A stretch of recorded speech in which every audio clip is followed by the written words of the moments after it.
La tarde del 14 de octubre, una vecina de Marco Ruiz llamó al 911 desde el pasillo del tercer piso del edificio donde él vivía. Llevaba 15 minutos tocando la puerta del departamento 3B. Nadie respondió del otro lado, pero el olor atravesaba la rendura de abajo como algo líquido, denso, imposible de ignorar. La operadora registró la llamada a las 4:47 de la tarde. Preguntó si el cuerpo era visible. La mujer respondió que no, que solo olía, pero que llevaba 2 días sin verlo, y que tenía llave porque Marco le había dado una copia cuando se fue de viaje en agosto. La operadora envió una unidad. El cuerpo fue encontrado en la sala, sentado en el sofá con la espalda recta, los ojos abiertos, la taza de café todavía en la mesa de centro. No había signos visibles de violencia, no había sangre en las paredes, no había señales de ingreso forzoso. El departamento estaba en orden, casi inmaculado, como si alguien lo hubiera limpiado después de almorzar y antes de morir, como si la muerte hubiera sido un acto tan ordinario que no merecía desorden.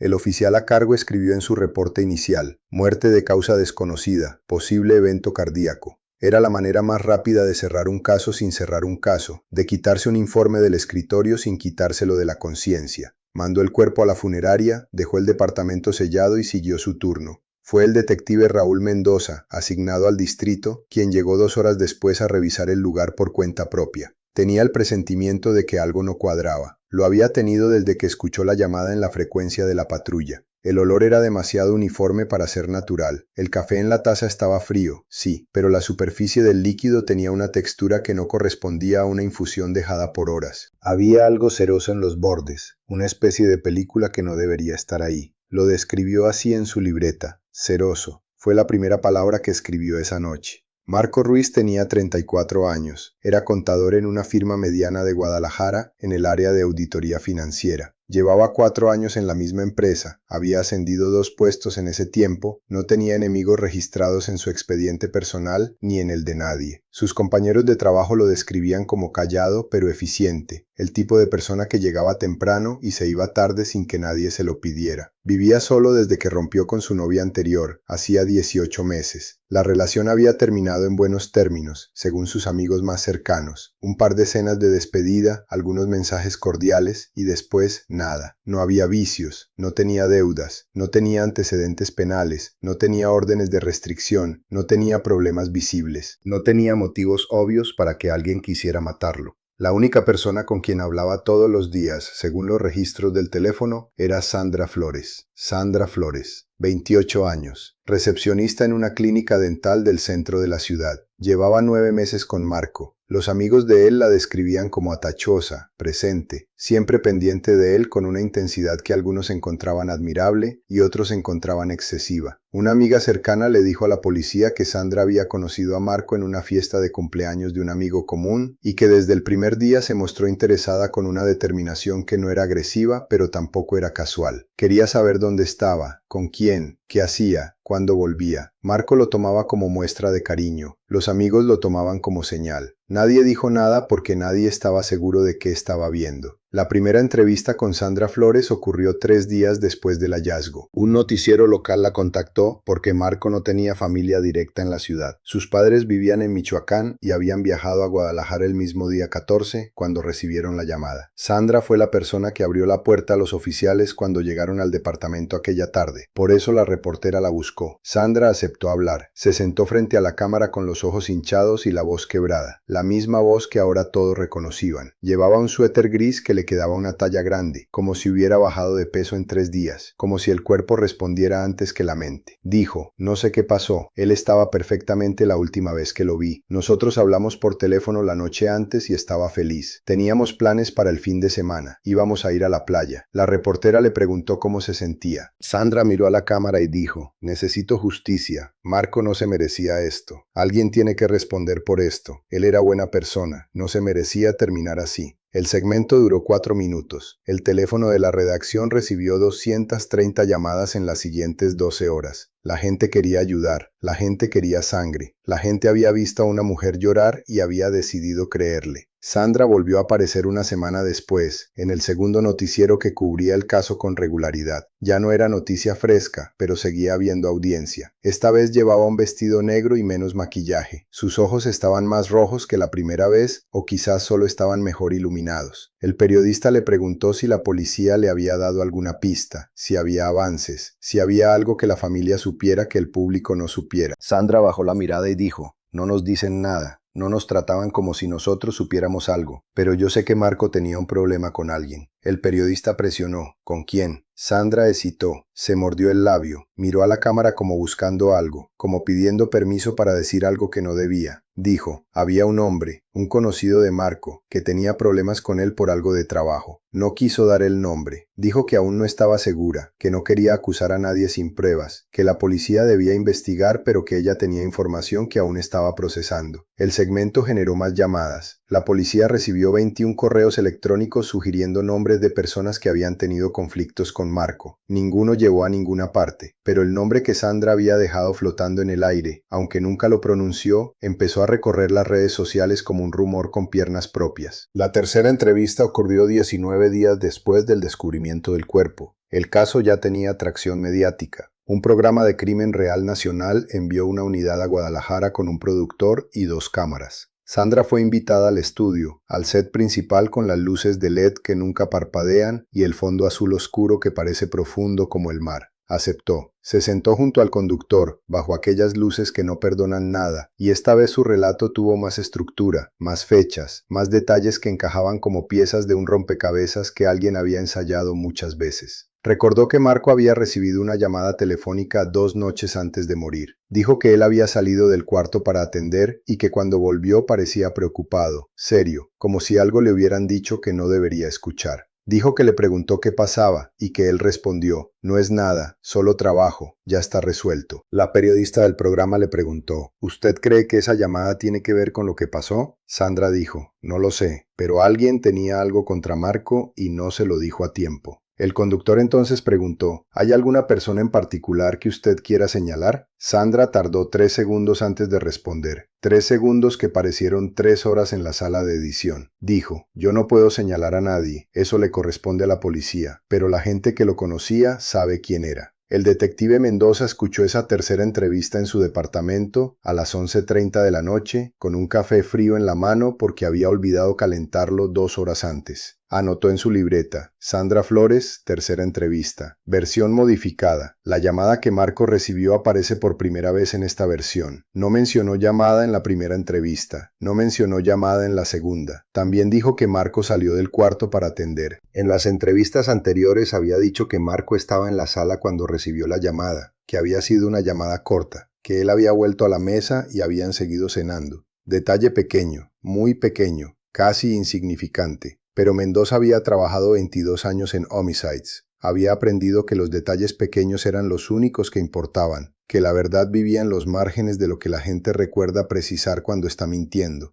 El Departamento de Homicidios autorizó formalmente la investigación del caso como muerte sospechosa el 27 de octubre. Eso abrió la puerta para solicitar una orden judicial que permitía revisar los dispositivos electrónicos de Sandra Flores. La solicitud fue presentada el 31 de octubre y aprobada el 7 de noviembre, 3 semanas exactas después del hallazgo. Los abogados de la defensa intentarían después, durante el juicio, argumentar que la orden fue excesiva, que no había causa probable suficiente para revisar un teléfono sin una conexión directa con el crimen. El tribunal negó esa petición. La evidencia era demasiado específica, dijeron los jueces. Los horarios estaban demasiado cerca. La coincidencia era difícil de justificar. Los técnicos forenses digitales trabajaron en silencio durante 11 días. Sandra entregó su teléfono voluntariamente cuando los oficiales se lo pidieron en la estación. No tenía motivo para negarse, dijo a los reporteros que la esperaban afuera. Dijo que quería cooperar, que no tenía nada que ocultar, que ojalá encontraran al responsable porque Marco se lo merecía. Sonaba convincente, la misma voz quebrada de siempre, los mismos ojos inyectados, la misma de siempre. El teléfono fue enviado al laboratorio de informática forense de la ciudad. Lo que encontraron tardó 11 días en ser analizado por completo.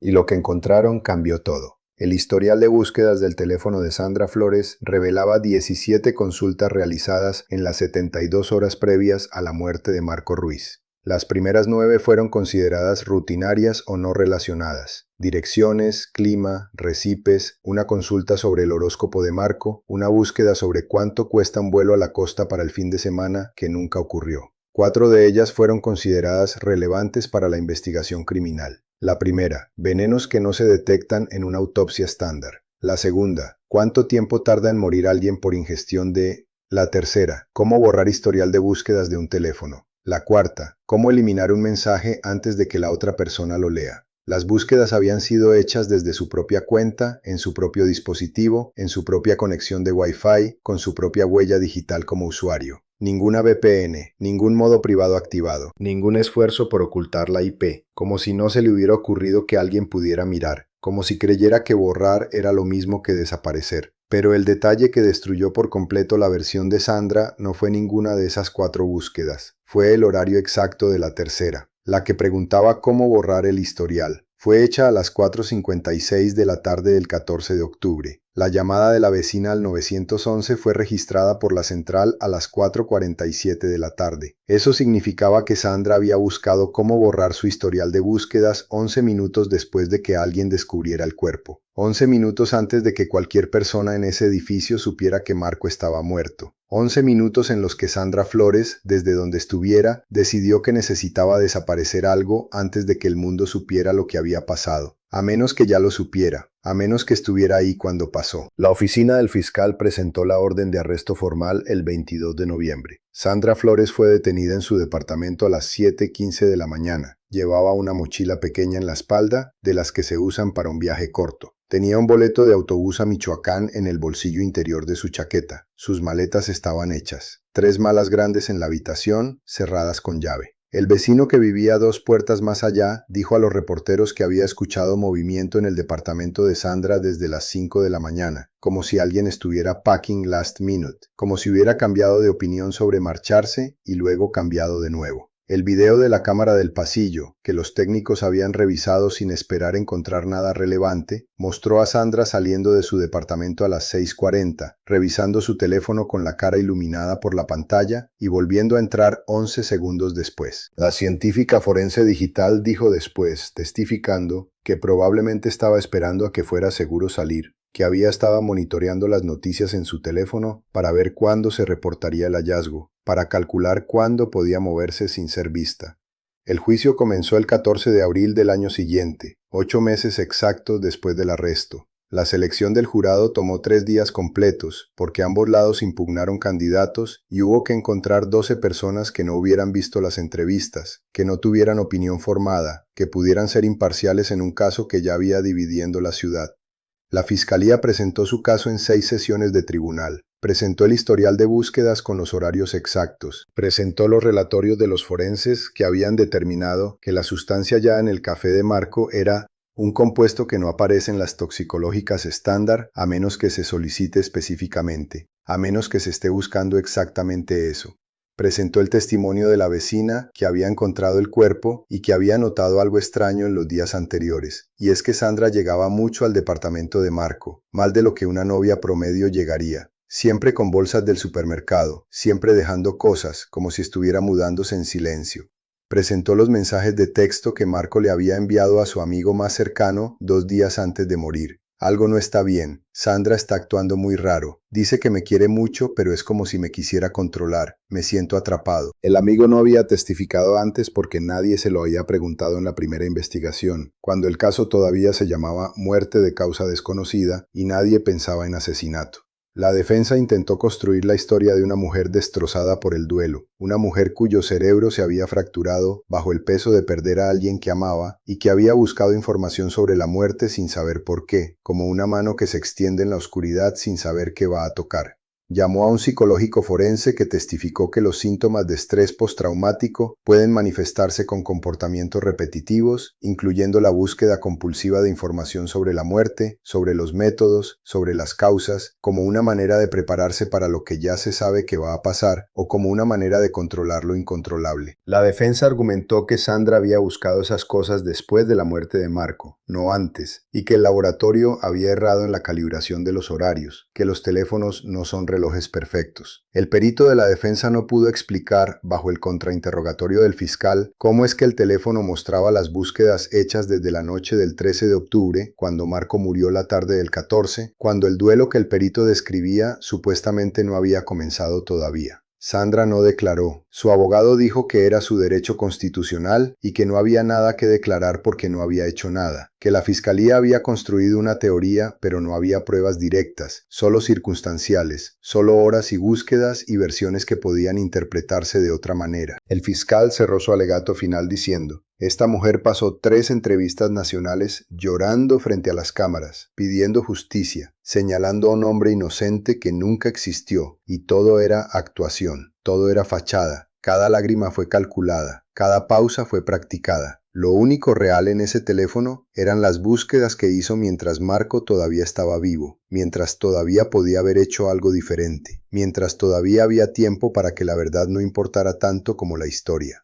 El jurado deliberó durante 4 horas y 47 minutos. Regresó con un veredicto unánime: culpable de asesinato en primer grado. La juez leyó la sentencia sin mirar a Sandra. 35 años de prisión sin posibilidad de libertad condicional, más 5 años adicionales por obstrucción de justicia y fabricación de evidencia. Sandra no lloró, no miró a la cámara que alguien había puesto en el fondo del tribunal. Bajó la cabeza y caminó hacia la puerta lateral del juzgado, con los hombros caídos, como si finalmente se le hubiera acabado la energía que había usado durante meses para mantener una historia que ya nadie creía, que ya no servía para nada. Al final del juicio, un periodista le preguntó al detective Mendoza qué es lo que lo había hecho sospechar de Sandra desde el principio, qué había sido la primera pista que lo había hecho ir por ese camino y no por otro. Mendoza respondió sin dudar: no fue una cosa, fue la manera en que lloraba. Dijo que había visto llorar a muchas personas en su carrera, familias reales, madres verdaderas, hermanos que habían perdido a alguien de verdad, y que el dolor real tiene un ritmo, una irregularidad, una autenticidad que no se puede fabricar con perfección. Dijo que Sandra lloraba exactamente igual cada vez, con los mismos intervalos, las mismas pausas, los mismos suspiros, como si estuviera leyendo de un guión que había practicado en el baño frente al espejo.